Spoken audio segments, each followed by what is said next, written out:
Well, welcome everybody. I'm on an exploration to try to learn some things about Christmas. So I have called in some experts on Christmas to help me. Are you guys ready to help me learn about Christmas? Yes! Yes? Okay, great. I have some questions for you guys. Is that okay? Can you guys answer some questions using your knowledge of Christmas? Yes. Okay, what's better? A big fancy Christmas tree or a small boring Christmas tree? Fancy! Fancy. Why?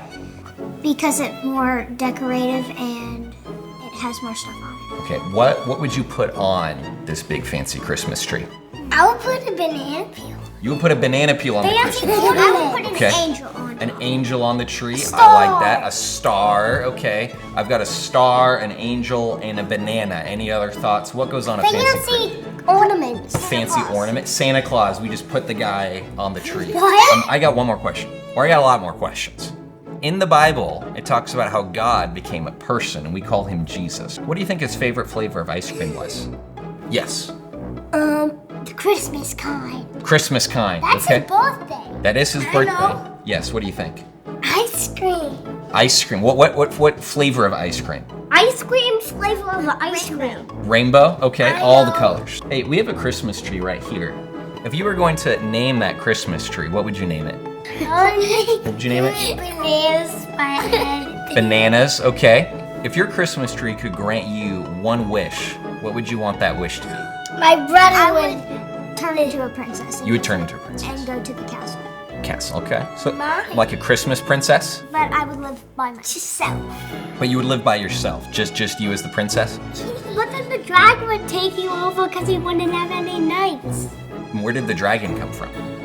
The Christmas tree. The Christmas tree. So now there's a dragon from the Christmas tree. So then you can eat the dragon, basically. You could eat the dragon. Is the dragon made out of chocolate? Yes. Okay. If it brings out chocolate. Or you can make, it get turned into a banana peel. What are we doing next? Anybody know what we're doing next?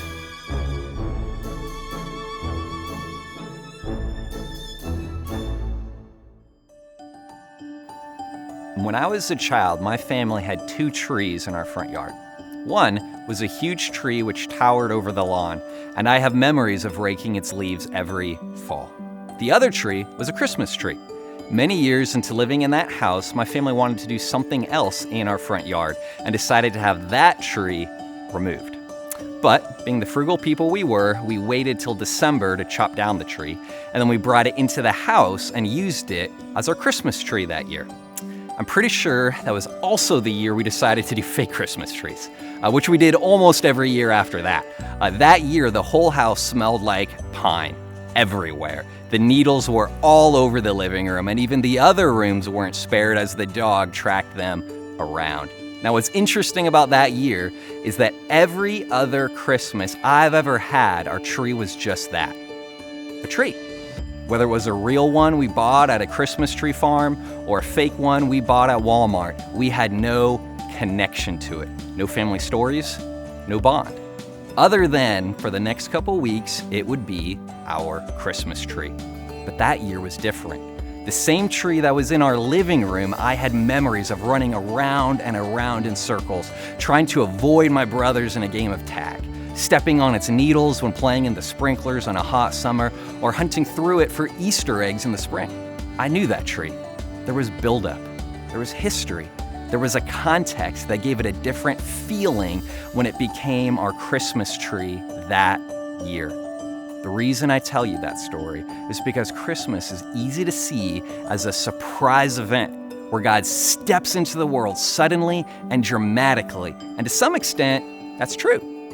But as heard about on Sunday, there's also a backstory. There's years and years of Jewish prophecy and expectation described in the Old Testament. But one side you may not have heard before is what was going on in the Greek world at the same time. Aristotle, that famous Greek philosopher who lived over 300 years before Jesus was born, was something of a scientist as well as a philosopher. And he looked at the world and saw everything in motion. The planets that orbit the heavens to the cells in my body, everything is in motion. He also observed that everything in motion is put into motion because something pushed it, something moved it. When I drop this ball, It falls because I let it go, and gravity pulls it down. Gravity and I moved it. But if everything, the whole universe is in motion, something had to push it. And Aristotle called that thing, whatever it was, the prime mover, or the unmoved mover, the thing that started everything but had no start itself. About it, he wrote that there must be an immortal, unchanging being, ultimately responsible for all the wholeness and orderliness in the sensible world.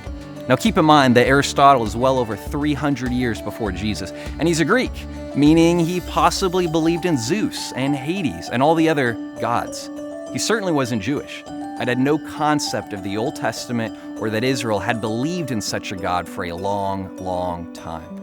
And yet he understood that there must be something bigger, someone outside of space and time that created and pushed the universe into motion. And for Aristotle, that's where it stayed.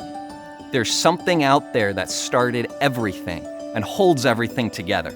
Some God that was superior to any other God.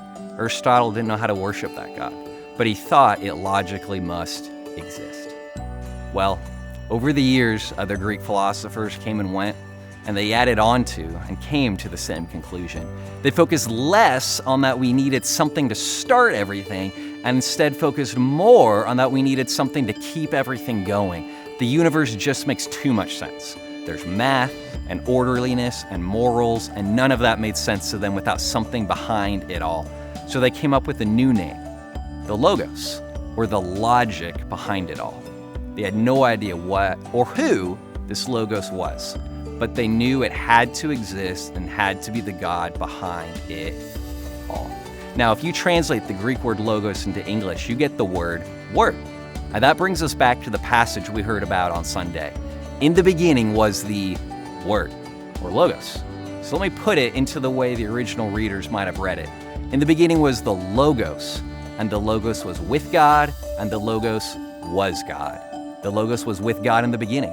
Through him all things were made, and without him nothing was made that has been made. Exactly what Aristotle and the Greek philosophers described. What John is saying is, listen, this thing, this person, this deity that you've been searching for over 300 years, this being that you have scientifically understood must exist, but you haven't personally known. He's real, and he's one and the same as the Jewish God who they have been worshiping for centuries. And by the way, would you like to meet him? In verse 14, John says, the Word became flesh and made his dwelling among us. John's point is simple. This prime mover, this Logos, this unknowable, undefinable creator of the cosmos, who is superior to Zeus and all the physical forces of the universe, I know who that is. And I know it because I met him. Because he became a human just like you and me. That's the context. That's the backstory. That's the history for Christmas that Greeks, Hebrews, and everyone had spent generation after generation believing that there must be more. For the Hebrews, they knew there must be a savior one day, or morality didn't make sense. For the Greeks, they knew there must be a Logos one day, or the universe didn't make sense.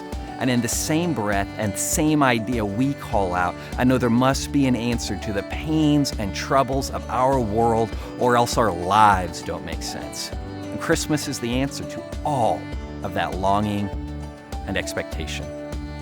One of my favorite Christmas carols is O Holy Night, and I especially like the first verse where it says, long lay the world in sin and error pining, till he appeared and the soul felt its worth. A thrill of hope, the weary world rejoices, for yonder breaks a new and glorious morn. The idea is that for generation after generation, we were pining, expecting, longing, knowing there must be more, but not knowing what that more was. Knowing the world was messed up, but having nothing we could do about it, and we were weary of the lostness and weary of the struggle. Then everything changed when the God of all stepped into the picture. He saw our broken souls, said we were worth saving. I dare you to look around the world for any other place where your soul is treated with more value than it is in the arms of Jesus. Aristotle, in his wildest dreams, never imagined that the prime mover loved him personally. All history, all philosophy, all the morality of the universe culminates in Christmas. So my challenge for us this Christmas is to reflect back on the legacy that led to that first Christmas morning and on the radical shift that Jesus put into motion in the world as our souls finally felt their worth. Merry Christmas.